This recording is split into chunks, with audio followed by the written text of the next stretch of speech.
many people who did believe that there were improprieties in the election. We had 2 voting system laboratories conduct those audits, and they came out with findings. It became clear when the Senate selected this team to run the audit that this was not going to be, this was an audit that was going to be run by known partisans. That is the reality of what we're facing here. And so we were cooperative to the extent we took the ballots there, we took the machines, we didn't fight.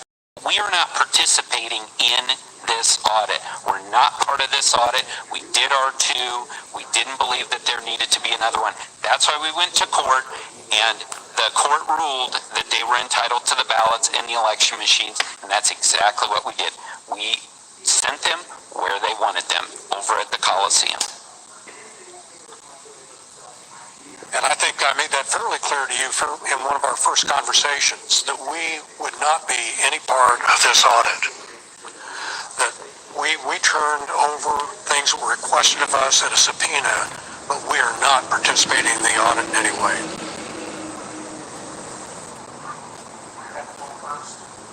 Are you kidding me?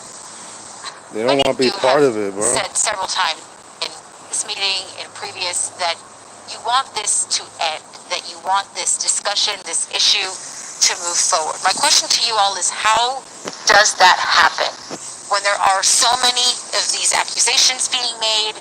You gentlemen and the county responds in different ways. People, though, still believe those accusations. You respond, you are still accused of lying. So how does this ever get resolved? There's no simple answer to that, because it's become clear that some of these people are only going to be happy when they get the answers they want.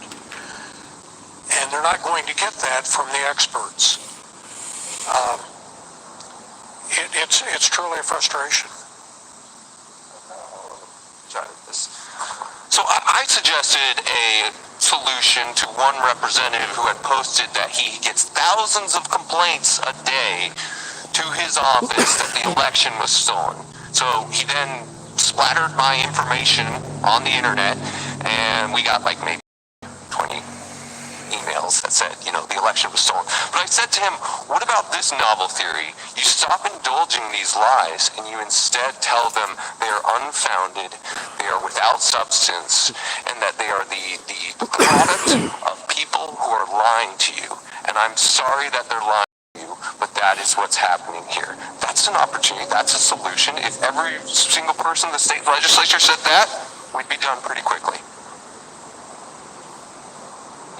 And also, I would say in response to that, again, these questions were sent to us by President Fan. Before we responded, 2 members of Congress from Arizona repeated those baseless allegations in a letter to the Department of Justice. That's not helpful. And I will just mention that even when we started thinking about a response to this letter, our first pass, we didn't even realize how involved it would be with our public safety department. And I was so happy when the sheriff contacted us and said, I need to be part of this. Sheriff, would you like to say anything more?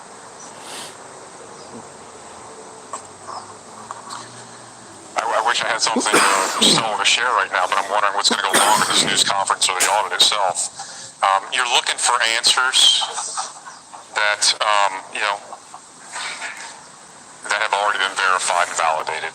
It's taking place in the courts, it's taking place in the auditing system. There was true scrutiny, that's where the focus should be. Were the previous audits done correctly, and if so, what were the results? Were the court findings appropriate? If so, what were the results? And if not, that's why we have a judiciary. I'm thinking to myself, I talked about the waste of resources. I have a pretty big office with pretty big responsibilities, and I want to stand here with my colleagues and support them with the hopes that I can get back to work, as many of these men and women would like to do. So as a person who spends his life seeking truth and speaking truth and evaluating evidence and understanding the rule of law, the process that's taking place right now for this audit does not fit any of that criteria. It is about come up with a hunch, try to find a way to put enough false information out there to make it valid, and then accuse others of being dishonest. as I stated before, that's the problem right now in our society. People with the power of, hitting your keyboard and sending something out into the world have no accountability. We have accountability and responsibility. It's fine, I want to hear your voice, but if you don't come with a solution, then don't come at all. And with that, if you don't mind, I'm going to get back to work, so thank you all. Thank you so much, Sheriff. And I guess just one thing I'd like to add that's sort of in conjunction with something that the Vice Chairman said earlier. But, we conducted elections in 2020 during a pandemic, something that nobody knew how to deal with. An experience that was really very upsetting to the whole system because all of a sudden we couldn't have the number of precincts open because places were not available to us, the workers weren't available to us. But every step of the way, we were in contact with the legislature, with the Secretary of State, with the Attorney General, and with the Governor's office saying, we need to make this change. Can we do this within the law?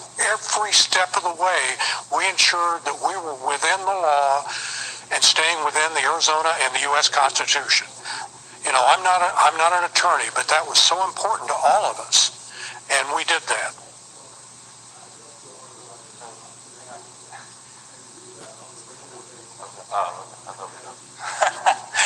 All right, so I know there's a couple more questions out there. We do have one person on the webinar as well. I'm going to go ahead and go to that. Jennifer, can you tell me who's on the webinar and who has a question? And we'll get to that question right now. Hi, folks. We have Paul Reich on the line from Paul White? Okay. AZ Law. AZ Law. Yes. He's unmuted. Okay, Paul, go ahead with your question. Chairman Sellers and Reporter Richard, Chairman Sellers, you indicated that you didn't want to be participating in the audit. One of the things that was turned over in the subpoena were the voter registration databases, all the voter information, with the understanding that the auditors were going to be going door to door and talking with voters and trying to verify. How come that has not been a legal line in the sand for the board? And would it be if they again try to do that?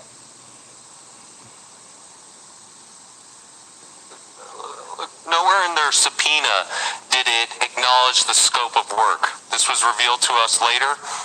That process is not moving forward at this time as we understand. But they have not, that's correct, Stephen, but they have not given a definitive indication that they would not try to do that or that it's not going on even without their knowledge. They haven't been in control of all the aspects of the audit. How come that has not been something that you guys have addressed? Supervisor Gates? I appreciate the question. I think you raise a great policy issue, but this is the challenge for us. We had a court order that said those subpoenas are valid. So we don't get to pick and choose what we turn over. That's what we had to do. We followed the law. We believe in the rule of law. That, obviously, this practice of going out and knocking on people's doors has raised a lot of concerns, and others have raised, arguments as to why that shouldn't go on. But again, we are here simply turning over documents in response to what the court has ordered, and now we're getting these questions essentially saying that we failed to turn over things or alleging criminal acts, and so that's why we're speaking up on these issues today. So we're going to take 3 more questions here because I know Jen has a follow-up as well. We're going to go to Jeremy and then this gentleman here. I'm sorry but we'll get you to next, okay? So we'll go Jeremy, then over here, and then back to Jen. Your colleague Supervisor Gallardo made a statement during the meeting about wanting to see other senators call for an end to this, to start speaking out. Especially for Supervisor Sellers and Gates, do you echo that sentiment? And what would you like to see out of the other members of the Arizona Senate, especially the Republican members?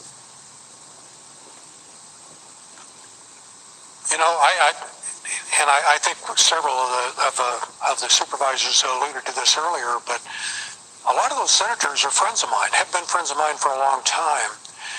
And I have a hard time believing that they truly are happy with what's going on right now. And hopefully, more of them will come forward and say, it's time for this to stop.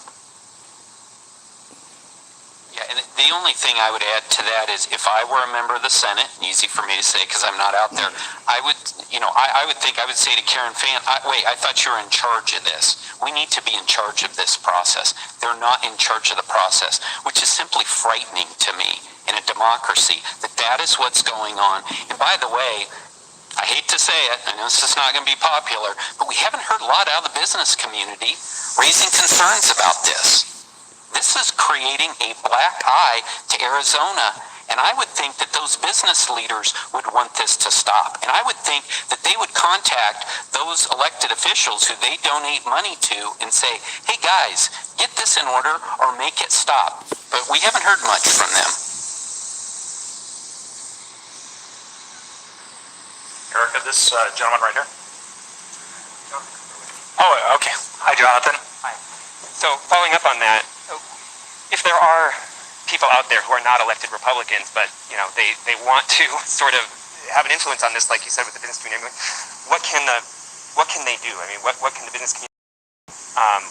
Who else might be able to have an influence to put this in a direction that you think would be better? And then also the other question I was going to ask is, should you have appealed? Do you regret not appealing, given everything that you know now? I'll let Bill talk about the appeal. I don't even play an attorney on TV, but the thing that the Vice Chair and I are doing, among other things, is we're meeting with members of the business community right now to talk about the things that are important for us to be accomplishing in a growing county. What we need to be doing to put a plan together, and in those meetings we're able to let them know about our frustrations, and hopefully we're getting some support from that. And, again, a lot of people have been encouraged to contact our offices over the past few months. I think if you're a person out there and you think this should end, contact your senator. Contact your state senator. Let them know. Write letters to the editor. Go on Twitter and respond. You can go on my Twitter and you can like the stuff that I'm posting, right? I mean, that's what you can do. There's a way we can speak out, but when we sit at home and don't do anything, we can't really complain about what has happened. As far as the appeal is concerned, look, we went to court and because we had concerns about this issue. And I am very grateful for Paul Boyer for not voting to, again, hold us in contempt and likely lead to our jailing. And he asked that we get to court as soon as possible. And that's what we did. Thanks to the great work of the county attorney's office, we got an expedited ruling out of the Superior Court. And what I've said, and many others have said time and time again here, is this needs to get over. This needs to get over. Address whatever concerns there are and get it over with. And is tying this up in the courts for weeks and months that wouldn't allow us to get this over and get back to the important work of running the fastest growing county in America, the fourth largest county in America. This county is bursting at the seams right now. People are moving here left and right. We have so many issues. We've got issues like homelessness. We've got a budget that we just passed today. We have air quality issues. That's why I ran for office. That's what I want to work on, not political theater. So I'm trying to move this forward as quickly as we possibly can, bring it to a conclusion so that we can get back to the people's work. Go to Jen 5, go for the last question. Yeah, mine was actually for the sheriff, so, yeah. No, so I wondered if, Stephen Richter, if you want to talk about it, if you know, the exact threat to deputies, to law enforcement. He said that this would put the life of his deputies at risk. How? Getting the routers, sorry. My limited understanding of this technological component is that it basically gives outside actors a house blueprint to how to break down the sheriff's office and find secure information and expose that information. I think the other piece of that question is a lot of the people that are questioning us on there's no information stored on routers. Why are you concerned about this? They're talking about a huge difference between the routers you and I buy at Walmart and the routers that are used for a county the size of Maricopa County. Right. I'm going to make closing remarks and then you won't hear from me anymore. All right. So logic has been in short supply throughout this whole process, but I want to make 2 points of logic. One, how facially asinine is it that I would be involved in a cover-up of an election I didn't run, but that I competed in? Why would I stand here besides these gentlemen to say it was a good election if it wasn't? Why wouldn't I just throw the guy that I'd spent the past 12 months criticizing, Adrian Fontes, under the bus and say, don't worry, there's a new sheriff in town? So it's just facially asinine, and I don't care about the election ramifications of doing it. The other thing is that Mark Fincham is running for Secretary of State. Process that. If the election was completely fraudulent, as he says, why would you run for Secretary of State? What do you think, Dominion is going to rig it in your favor this time? Do you think that fraud doesn't apply to the Secretary of State's race? Do you think that things have materially changed since 2020 because Michelle Ugenti-Rita passed one Pebble bill? Why are you running if you do not believe in these elections? I would suggest that his actions speak a lot louder than his words. Thanks. Thanks. All right, well, thank you to Recorder Richard, thank you to Sheriff Penzone, thank you to the members of the board here, the treasurer, the superintendent, the assessor. They've all been here to try to help out, show where we're at, and I appreciate you guys being here today. All of you joining us on YouTube, we appreciate you viewing this, and we'll answer any other questions offline if you have them. Thank you. Yep, that's what it is.